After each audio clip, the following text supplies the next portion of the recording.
Legal, pessoal, hoje é dia de falar sobre filmes clássicos, super nostálgicos, que por alguma razão você se esqueceu, são bem populares, mas que passaram pela nossa cabeça. Sem Destino é o primeiro deles, Dennis Hopper à frente da direção e como protagonista, e Peter Fonda, 69, hippies na estrada, nessas motocicletas, atrás de um festival. Ele ganhou tanta popularidade nessa década, exatamente pelo zeitgeist da época, Woodstock, algo do tipo, e também por romper esse formato mais clássico de se filmar, de se gravar uma obra.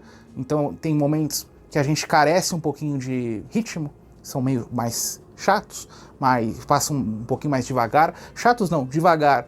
Outros tantos que a gente quase entra na onda alucinógena dos personagens centrais da história, mas é uma boa experiência, assistir uma vez, e se você ama road movie, por alguma razão não assistiu Sem Destino, né, passagem obrigatória, uma das obras mais reverenciadas dos anos 60. Look like a bunch of refugees from a guerrilla Love-in. Oh, I just can't believe it. Minha Bela Dama, Audrey Hepburn como protagonista e a direção do George Cukor. Existem alguns filmes, quem ama assistir filmes, alguns subgêneros que você assiste por mera obrigação. Você espera não gostar da história ou achar chata, é o que eu esperava em Minha Bela Dama. Fui assistir e fiquei completamente apaixonado, porque estilo dessas obras que se misturam a musicais, eu não curto tanto, né? O que eu mais gosto é Cantando na Chuva. Se a gente olhar para o gênero de terror, The Rocky Horror Picture Show, que é bem legal, mas esse estilo anos 60 não é o que eu mais gosto. Aqui é uma grande exceção, porque ele é ótimo, não só em suas composições sonoras, mas principalmente nas atuações da Audrey Hepburn, lindíssima, nos cenários, nessa ambientação, no figurino. O figurino desse filme talvez seja top 5 da história do cinema.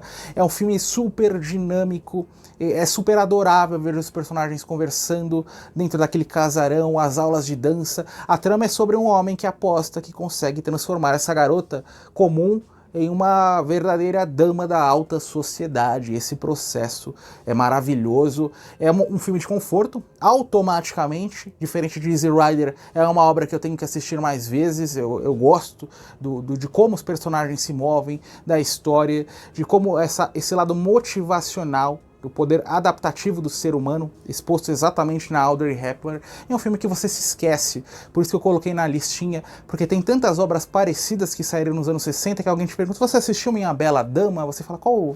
É Bonequinha de Luxo? É Mary Poppins? Você se confunde, mas é Minha Bela Dama, My Fair Lady, seu título original. Pain stays mainly in the plane. I think she's got it. Doutor Fantástico, um dos mais aclamados filmes de Stanley Kubrick, é sobre a paranoia nuclear na Guerra Fria, União Soviética versus Estados Unidos e George C. Scott, Peter Sellers, uma grande atuação, um filme concebido em preto e branco, traz todo um estilo diferentão de se fazer cinema.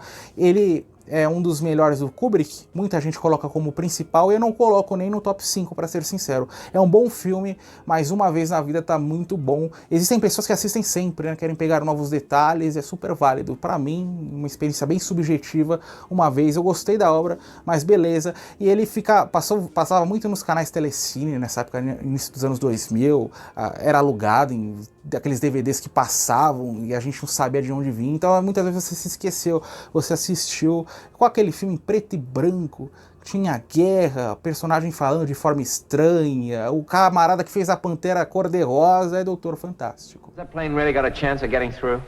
Well, sir, if the pilot's good, see, I mean if he's really sharp.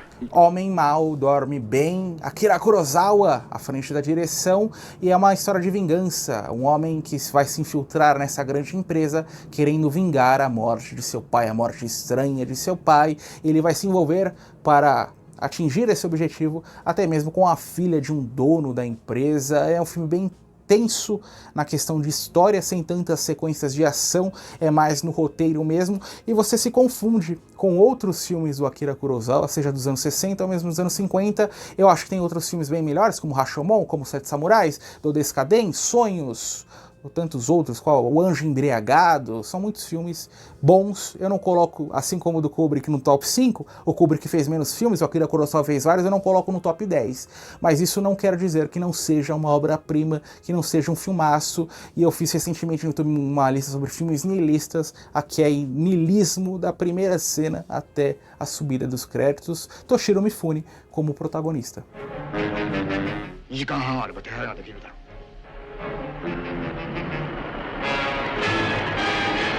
A Palavra, filme dinamarquês com a direção do Carl Theodor Dreyer. Quando a gente fala sobre esse cineasta, eu volto automaticamente para os anos 30 em Vampir, né? O Vampiro, que é o maior filme de terror daquela década e super atmosférico. Esse é naquele estilo mais religioso do diretor.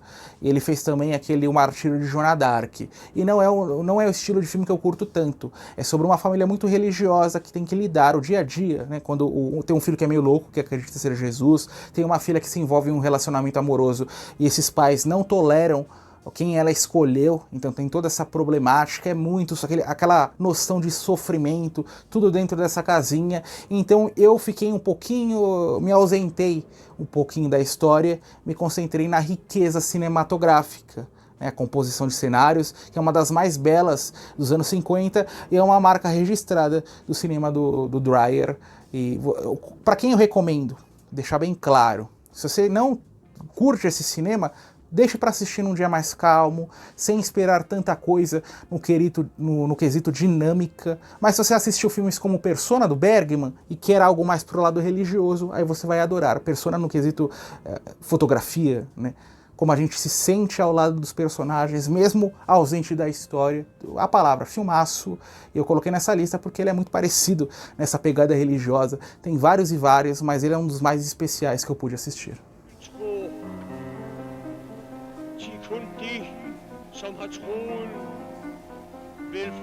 Ser ou não ser, vamos deixar nossa lista mais tranquila, aquela comédia rápida, quase screwball, Ernest Lubitsch como diretor, Carole Lombard como protagonista, ela que morreu mais ou menos nessa época, 42. A trama ela fala sobre a Segunda Guerra Mundial, sobre um espião que possivelmente vai liberar alguns segredos para essa figura do exército alemão, que eu não vou falar o nome porque posso ser censurado, mas apesar de ter essa pegada séria, qual que é o lado cômico? Alguns atores e atrizes que são incumbidos da missão de fingir um espetáculo para impedir esse processo de espionagem, aí que muita coisa vai acontecer embaixo dessa ambientação, numa espécie de mansão do governo. É um filme extraordinário, super rápido, né? O roteiro, como as piadas surgem, piadas que não incomodam, não ofendem ninguém, você não precisa ofender para trazer comédia. Esse filme, a comédia dos anos 80, anos 40, é a prova viva disso. Então é Ernest Lubitsch, grande cineasta, principalmente na comédia, que é o melhor, um top 10, top 15 das comédias dos anos 40, Ser ou Não Ser, está aí disponível para você assistir. Something surprisingly different, and it's hilarious all the way. To Be or Not to Be is a swift-moving comedy melodrama, enriched by the magic that's... A Noviça Rebelde, esse se inseriu nessa lista por conta das mesmas razões que Minha Bela Dama. O pessoal fala pra você, aquele musical dos anos 60, aí você vai falar uns 10 títulos, porque são todos muito parecidos. Mas alguns desses foram a Noviça Rebelde, acontece nos anos 30 na Áustria, Julie Andrews como protagonista ao lado de Christopher Plummer, é sobre essa casa desse capitão super rígido em sua educação com seus filhos, ele contrata essa governanta, e a governanta vai mudar a forma como aquela casa age em seu dia a dia, até o momento que ela vai formar esse relacionamento platônico com o capitão, que se desenvolve em algo muito mais forte no futuro. Ele traz a figura da guerra também em segundo plano, mas a parceria Julie Andrews, Christopher Plummer, a trilha sonora, as composições musicais, os números musicais, a história a gente passa batido, ela é meio superficial, traz um dramalhão, mas o que faz com que a gente ame Noviça Rebelde são as coreografias, né, os cenários, essa riqueza desse grande clássico dos anos 60. Pack your things this minute and return to the Abbey. Captain Von Trapp, are you in love with him? I don't know. A Montanha Sagrada, obra dirigida por Alejandro Jodorowsky. Surrealismo, não tente tirar nenhum sentido dessa obra, porque hoje em dia tem aquela legião de entendidos de cinema que te falam, não, você tem que entender, você tem que tirar o sentido de obras surrealistas, tem um sentido em comum, não é tirar um sentido, é tirar um sentido único, né? O filme quis dizer aquilo e pronto. Não, você pode encarar de diversas formas, até mesmo da maneira que você assiste, acabou e você, beleza, minha vida que segue, bem bizarro, bem perturbador por essa aleatoriedade de cenas gráficas, inclusive, nessa pegada mais quente. E é o meu único filme, confesso, que eu assisti da filmografia do Jodorowsky. Assisti uma vez só A Montanha Sagrada, faz muitos e muitos anos, mas jamais saiu da minha cabeça. Eu diria que nessa questão filme surrealista e perturbador, vai na mesma linha de Eraserhead, do David Lynch. Então se você quer uma experiência fortíssima em bizarrice, anos 70, esses dois filmes são essenciais e vão te deixar marcas, hein? Se prepare bem. 12 Homens e uma Sentença, o grande clássico da filmografia do Sidney Lumet, que perdurou em Hollywood, décadas de 50, 60, 70, 80, 90, 2000, fez muitos filmes mesmo, e é a história do quê? Desses 12 jurados que têm um assassinato em mãos. 11 deles acham que o sujeito é culpado, um deles levanta a mão, sempre o Henry Fonda. O Henry Fonda é o garoto problema desses filmes, ele sempre arranja problema. Ele fala, vamos devagar, nós vamos jogar o rapaz na cadeia pelo resto da vida, então vamos investigar direito isso. Só que tem um problema, né? Nessa tarde, nessa salinha escaldante. Então não é querendo ser uma pessoa ruim ou algo do tipo, mas, né, você quer, vamos dar logo o veredito aqui, me colocaram nesse papel que eu não queria estar, nessa tarde quente pra caramba, não oferecem nenhum ar-condicionado, tem um ventiladorzinho e querem que eu tenha uma abordagem correta sobre aquele crime, não, é culpado e pronto. Esse seria eu, de júri. Mas os outros têm um pensamento um pouquinho mais empático com o nosso possível culpado, então tem todo esse processo investigativo. Eu citei por cima, e eu já falei no canal, até me confundi com 11 Homens e um Segredo, né, que é outro filme, 12 Homens e uma Sentença. E o Henry Fonda, soberbo como protagonista, coloquei nessa lista, porque por mais que seja um clássico, um dos maiores clássicos dos anos 50, muita gente se esquece dele, passava muito no Telecine Cult, você pega em DVD da Barraquinha, você encontra em streamings, mas se esquece do título.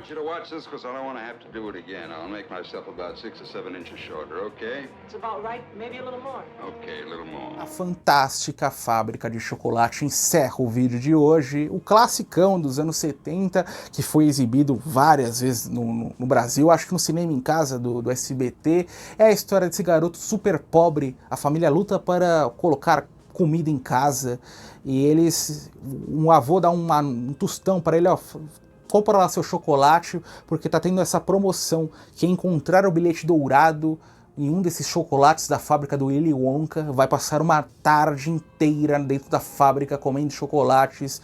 Então o avô dá um tostão pro garoto, o garoto compra o chocolate, não dá em nada, mas depois ele descobre um dinheiro perdido, um chocolate perdido, e aí ele encontra o bilhete e vai passar uma tarde. O avô não sai da cama, é aquela cama super bizarra e confortável, porque é um negócio meio único, somente assistindo pra vocês terem uma ideia, e eu queria dormir ali junto com os idosos. E ele fala pro avô que não sai da cama há 30 anos para sustentar sua família. Avô, você quer ir comigo na fábrica de chocolate? O velho pula ali como se tivesse 20 anos. Nem eu tenho essa mobilidade. Mas se eu tivesse no papel dele, eu faria a mesma coisa, né? Quem vai dispensar uma fábrica de chocolate é nessa tarde maravilhosa, na presença do Willy Wonka, interpretado pelo Gene Wilder, na minha opinião, é o papel de sua vida, e ele é brilhante esteticamente, cada cena é um negócio de outro mundo dentro dessa fábrica, super colorido, as sequências musicais com umpa-lumpa, maravilhoso. Esse é classicão, é um dos meus filmes favoritos da vida, coloca aí num top 100 filmes de conforto, maravilhoso. What is this, Wonka? Some kind of fun house? Why, having fun? We are the music makers.